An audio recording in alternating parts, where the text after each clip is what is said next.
Welcome to the 11th tutorial video of MERASALON business app. In part 1, we learned how to make cards. This is part 2 video. In this video, you will learn how to sell membership card. First of all, click on membership here. Here you will write the mobile number and name of the client.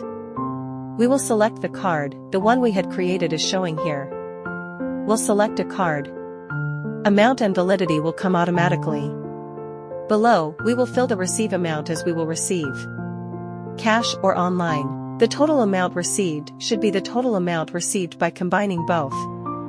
We cannot sell the card on loan. After that, the staff will select and submit all when we will bill them. So the card balance is showing here. If they want to use the card balance, then they will turn it on.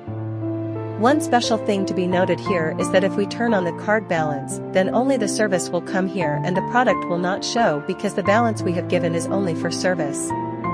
Now you can do billing.